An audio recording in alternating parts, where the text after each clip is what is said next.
All right, so now we're continuing this unit and we're getting closer to the Civil War. We talked about tensions within the nation when we looked at the Fugitive Slave Act, the Dred Scott decision, John Brown, but now it continues to intensify. So, who was in office at the time was President James Buchanan. He was our 15th president, and a lot of historians blame him in many ways for the collapse of the Union. Not that there weren't tensions starting before him, because there was, but because he really didn't address slavery during his presidency. So during his presidency, a lot of states did speak of secession.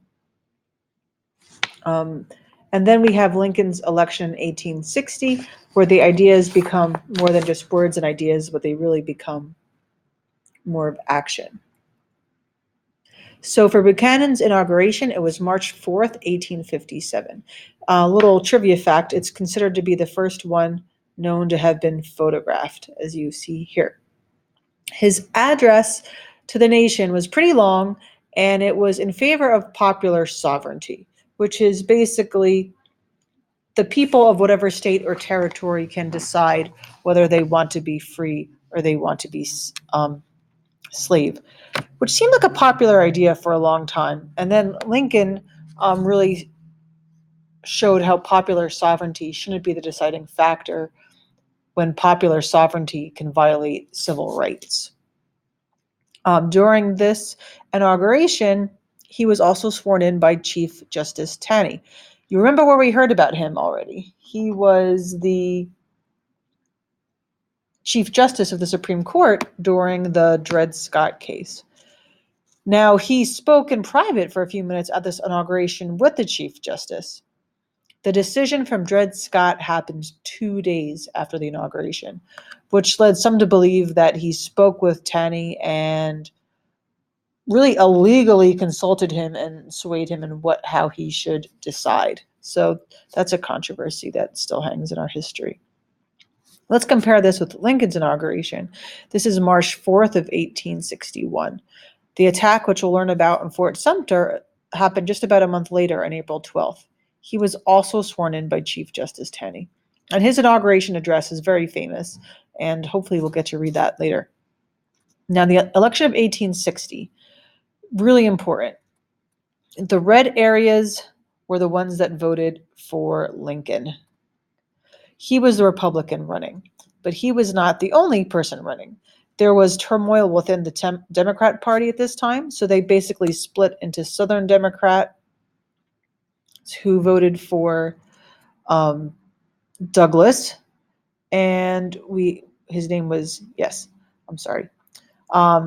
we have John C. Breckinridge, who took the vote for the Northern Democrats. You see that is the blue area, got a little bit, part of New Jersey actually, right?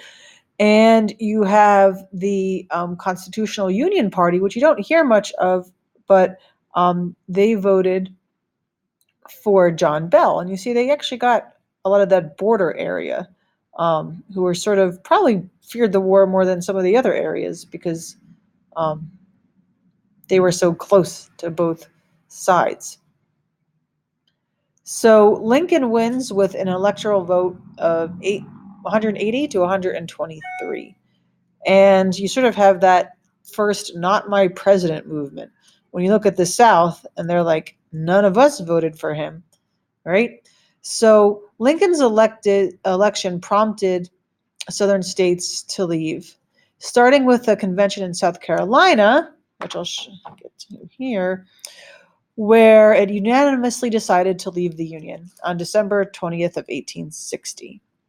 By February of 1861, the states of Alabama, Mississippi, Alabama, Texas, Louisiana, Florida, and Georgia all followed. So even though Southern states left, many still were not ready to leave. Jefferson Davis was chosen as the president of the Confederacy, and he actually stayed in the Union 2 full weeks after his state of Georgia left. And according to his wife, when he found out he was going to be the president, he actually had this look of dread. He knew how serious this was. He was born to farmer parents and actually grew up on his brother's cotton plantation. He was chosen to be the president of the Confederacy because of his political and military credentials, but some people think he was a very ineffective war leader and part of the reason why the South lost, when many think they really shouldn't have compared to the other advantages they have. He was sworn in as their president on February 18th of 1861. So as you can see by this map, the upper South was hesitant to leave, unlike the lower South, partially also because they depended heavily on economic ties to the North. So as this is happening, they're still looking for last-ditch efforts to save the Union. You may hear of the Crittenden Compromise that was proposed by a senator, and he was a constitutional unionist from Kentucky. And he proposed this on December 18th of 1860. And it included things such as 6 constitutional amendments. Part of those called for slavery to permanently exist in slave states, and also to move the Missouri Compromise line to the west. Also, that Congress could not interfere with the slave trade. That's something Buchanan thought. Buchanan thought Congress shouldn't play a role in the slave trade, which, of course, he wasn't president anymore at this point. So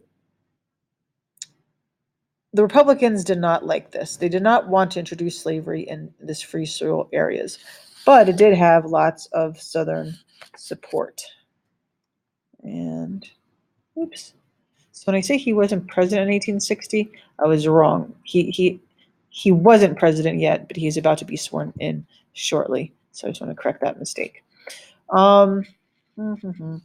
So after the Crittenden Compromise was rejected by Lincoln and other Republicans, they viewed it as a surrender, not a compromise.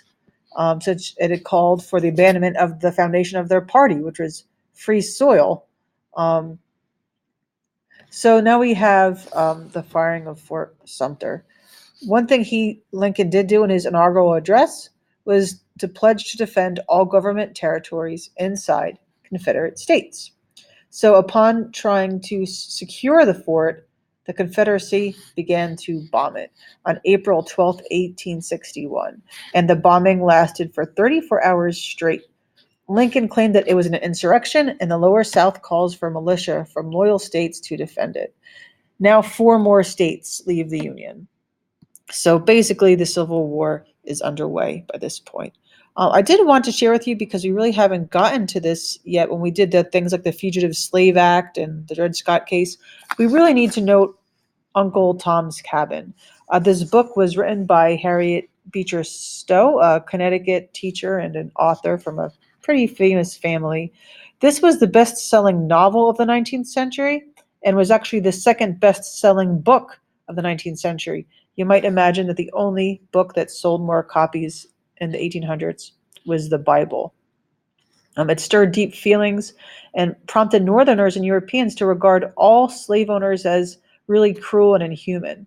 It also reflected a lot of prevailing Black stereotypes of the South, which continued for a long time. When Abraham Lincoln finally met her, he said, "So this is the little lady who started the Great War." Uh-oh, that class is coming in. Uh-oh. Go ahead, I'll just end this now. I'm sorry. That's okay. That's okay. What's up? So I'm not gonna be here Tuesday and Thursday. Oh, I said that. Yeah. So